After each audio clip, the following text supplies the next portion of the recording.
नमस्कार दोस्तों, Indian technical training centre में आपका स्वागत है। आज हम लोग बात करेंगे कंप्रेसर चेक करने का तरीका। आप कंप्रेसर कितना स्टेप में चेक कर पाते हैं, इसी के बारे में आपको इस वीडियो में बताया जाएगा।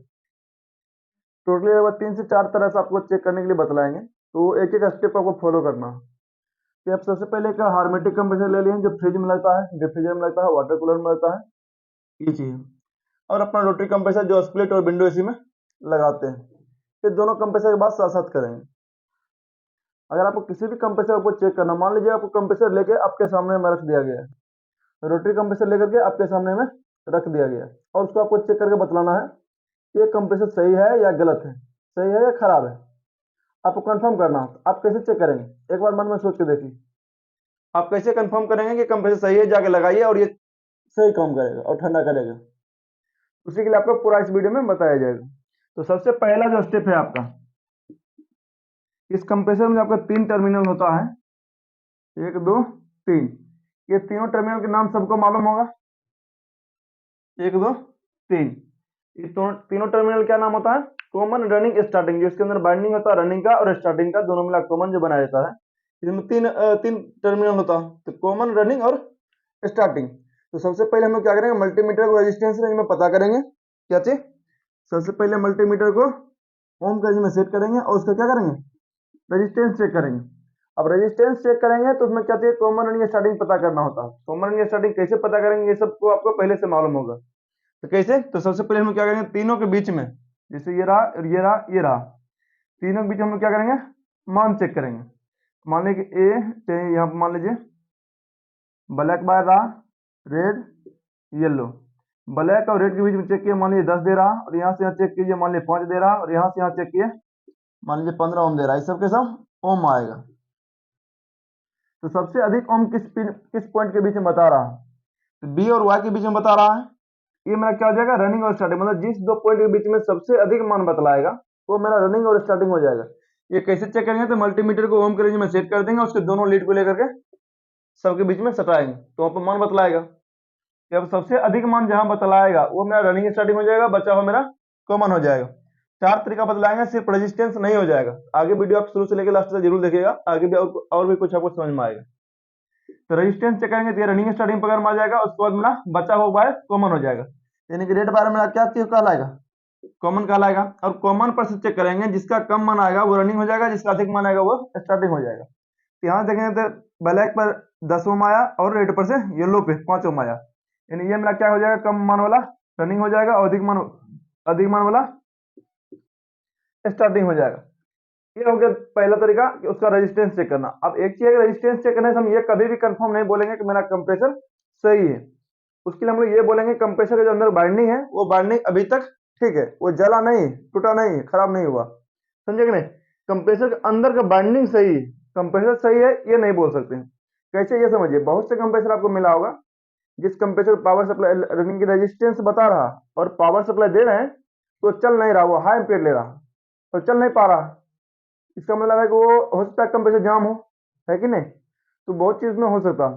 तो सिर्फ आपको इसे रेजिस्टेंस चेक करने से ये मालूम पड़ता है कि अंदर कंप्रेसर का बाइंडिंग जो है, बाइंडिंग सही है, जिसका रेजिस्टेंस बता रहा, ओम बता रहा। ये हो गया पहला तरीका, यानी कि ओम चेक करेंगे। और साथ में दूसरा तरीका क्या हो जाएगा, उसका body earth. Body earth check करेंगे। बॉडी अर्थ कैसे चेक करेंगे, मान लीजिए पूरा कंप्रेसर है या फिर यहाँ कंप्रेसर है, तो मल्टीमीटर की एक लीड क्या करेंगे, पूरा बॉडी पे कहीं पे भी लगाएंगे, पेंट हटा करके, पेंट वहां पर हटा हुआ रहना चाहिए, या फिर जहाँ पर नट बोल्ट कसा हुआ या फिर कॉपर पाइप जहाँ पर जोड़ते हैं वहां पर लगा सकते हैं। तो हम लोग एक लीड को बॉडी पर रखेंगे, दूसरे लीड को बारी बारी से तीनों पिन पर रखेंगे। अगर किसी भी पिन पर कंटिन्यूटी दे दिया या फिर कुछ भी रेजिस्टेंस शो कर दिया, इसका मतलब इसके अंदर का जो बाइंडिंग है वो बॉडी के साथ टच हो गया। अगर लाइन देंगे तो हो सकता है वहां पे एमसीबी गिर जाए, हो सकता है वहां पर कंप्रेसर चले लेकिन पूरा बॉडी में करंट आ जाए। इस तरह फॉल्ट उसमें आपको प्रॉपर आना शुरू हो जाएगा। ये बॉडी अर्थ रहे तो उस कंडीशन में भी हम लोग क्या समझेंगे, कंप्रेसर को खराब मानेंगे। तो बॉडी अर्थ दूसरा कंडीशन में चेक करेंगे। तीसरा तीसरा कंडीशन क्या करेंगे, अब ये तो होगा अंदर का बाइंडिंग चेक हो गया और बॉडी अर्थ चेक हो गया। अब तीसरा स्टेप होता है इसको चालू करना। चालू कैसे करेंगे, तो जैसे यहाँ पर कॉमन स्टार्टिंग कंफर्म हुआ था, हम लोग क्या करेंगे, मेन पावर से पहले लाइन और न्यूट्रल। चले लाइन लिए, कहाँ दे दिए, रनिंग कॉमन पे सी, मतलब रेड वायर कौन सा है, कॉमन है, कॉमन पे दे दिए और दूसरा बार क्या कहाँ दे देंगे, रनिंग पे। येलो में क्या है, रनिंग, और वहां से एक कैपेसिटर लगाएंगे, कैपेसिटर लगा करके स्टार्टिंग पर, ये मेरा कनेक्शन होता।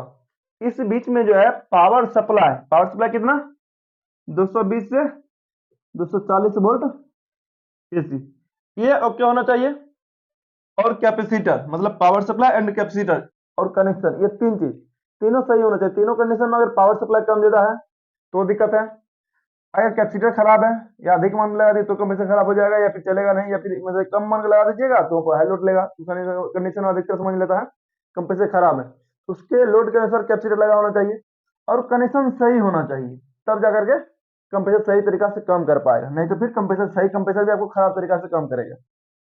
यानी क्या चाहिए, कैपेसिटर और पावर सप्लाई, पावर सप्लाई, उसके बाद कनेक्शन, कनेक्शन आपका सही होना चाहिए। ये तीसरा स्टेप आपको पावर सप्लाई, कनेक्शन और कैपेसिटर, अगर ये सही है, कनेक्शन सही दिए हैं और सब कुछ सही है तो कंप्रेसर मेरा चालू हो जाना चाहिए।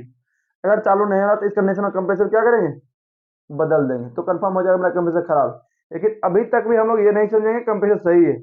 अब कंप्रेसर चालू भी हो गया, अब कंप्रेसर चालू भी हो गया, उसके बाद हम लोग क्या समझेंगे, चौथा स्टेप में क्या चेक करना होता है, चालू हो गया इसका मतलब ये नहीं बोलेंगे कंप्रेसर पूरा सही है, कंप्रेसर चल रहा है लेकिन उसके अनुसार काम के अनुसार, जैसे पंखा है, पंखा का हम लोग पंखा चल ही रहा है लेकिन अगर उल्टा घूम रहा है तो हवा ले चल देगा, तो हम उसे सही नहीं मानेंगे। जब तक वो जिस काम के लिए है वो काम जब तक नहीं करेगा तब तक हम लोग सही नहीं मानेंगे। तो उसके लिए क्या करना पड़ेगा, अब इस कंप्रेसर को पहले चालू करेंगे, अब चालू हो भी गया है, तो यहाँ पर जरूरी है प्रेशर कितना बना रहा है, उतना प्रेशर बनाएगा तो हम लोग समझेंगे सही है, नहीं तो फिर खराब है। तो उसको बोलते हैं पंपिंग प्रेशर। अगर वो प्रेशर बनाने की क्षमता खत्म हो जाता, प्रेशर या जितना बनाना चाहिए उतना प्रेशर नहीं बनाता है, इसका मतलब वो क्या चीज है, पंपिंग लेस कहलाता है कंप्रेसर, मतलब चालू होने के बाद भी वो कंप्रेसर खराब कहलाता है। और वो कंप्रेसर अगर लगा देते हैं तो ठंडा कम करेगा या बिल्कुल नहीं करेगा, अगर अधिक पंपिंग लेस है तो बिल्कुल ठंडा नहीं करेगा, कम पंपिंग लेस है तो थोड़ा थोड़ा ठंडा करेगा, ये चीज होता। यानी कि चालू कंप्रेसर भी आपको खराब माना जाएगा। यही लेके बोले लास्ट तक वीडियो को जरूर देखना। तो चौथा स्टेप में क्या चेक करेंगे,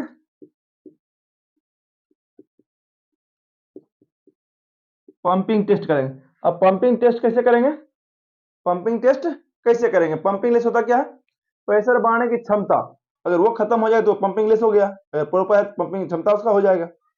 उसके लिए हम लोग क्या करेंगे, जैसे ये हार्मेटिक कंप्रेसर पहले लेते हैं, हार्मेटिक कंप्रेसर सबसे मिनिमम प्रेशर आपको बताते हैं उसका पंपिंग प्रेशर क्या होता है।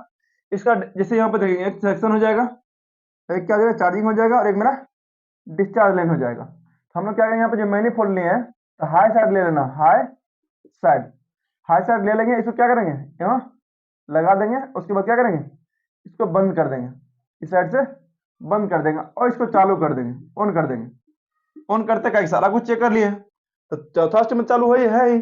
तो जैसे ही चालू कहती है डिस्चार्ज से प्रेशर निकलेगा, और डिस्चार्ज से प्रेशर निकलेगा तो कहीं और जाएगा नहीं, डायरेक्टली मीटर में जाएगा, और मीटर में जाएगा। अगर आपका हार्मेटिक कंप्रेसर है तो 450 400 पीएसआई प्लस हमेशा जाना चाहिए, मिनिमम बता रहे जाने की 800 पीएसआई भी जाएगा डायरेक्ट, ये कहलाएगा इसका पंपिंग प्रेशर। पंपिंग प्रेशर ये अगर प्रेशर कितना जाएगा, फ्रिज में अगर हार्मेटिक कंप्रेसर है तब उसमें कितना जाएगा, 500 पीएसआई, ये क्या कहलाएगा,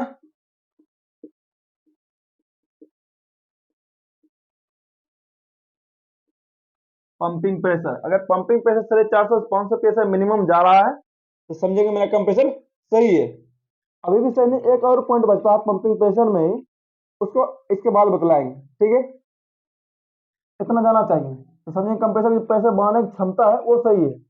इसके अगला स्टेप में क्या हो जाता है पंपिंग टेस्ट में, अगर कंप्रेसर अब बंद कर दिए, अब क्या करेंगे, बंद कर देंगे। अभी हार्मेटिक कंप्रेसर बता रहे हैं, फिर रोटरी कंप्रेसर बतलाएंगे। अब कंप्रेसर बंद कर देंगे, बंद कर देंगे 500 पीएसआई पर गया जैसे ही, उसके बाद हम कंप्रेसर क्या किए, बंद कर दिए। तो बंद करते ही इधर से रिटर्निंग प्रेशर हार्मेटिक कंप्रेसर में बिल्कुल नहीं निकलना चाहिए, सक्शन लाइन से या चार्जिंग लाइन से बिल्कुल भी प्रेशर नहीं निकलना चाहिए। अगर निकल रहा उस कंडीशन में भी आपका हार्मेटिक कंप्रेसर क्या रहेगा, पंपिंग लेस कहलाएगा। पूरा नाम होता है रेसिप्रोकेटिंग हार्मेटिक कंप्रेसर। क्लियर है। उस कंडीशन में कंप्रेसर पंपिंग लेस कहलाएगा। ये पूरा 4 प्रोसेस होता है कोई भी कंप्रेसर को चेक करने का।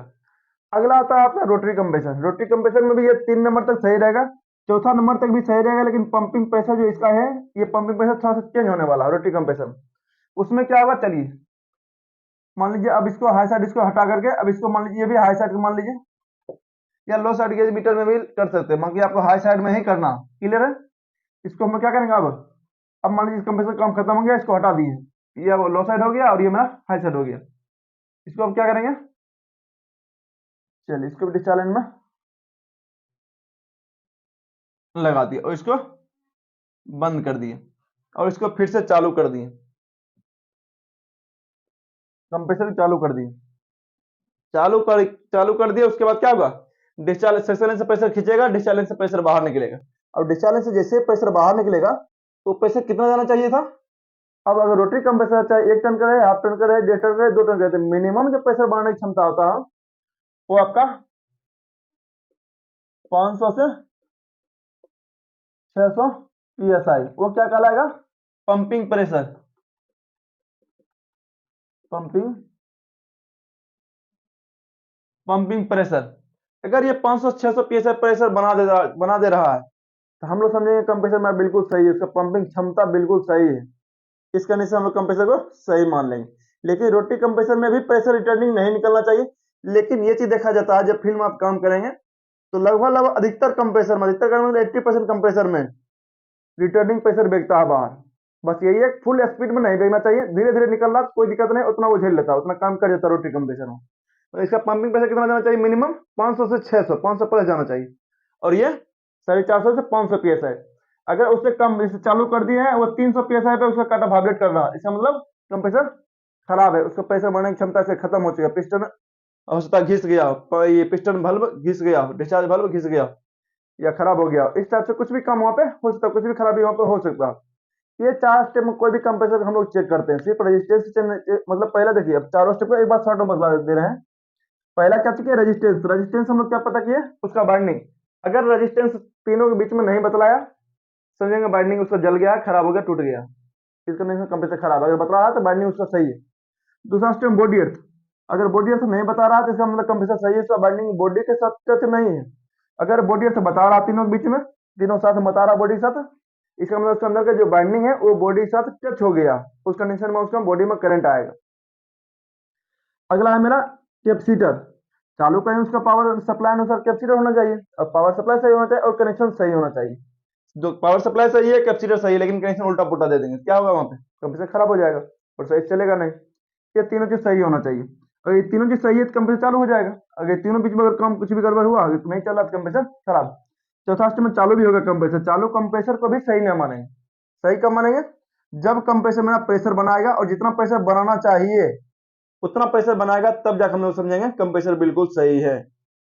ये प्रॉपर चारों प्रोसेस। अगर वीडियो अच्छा लगे तो लाइक और सब्सक्राइब जरूर करिए।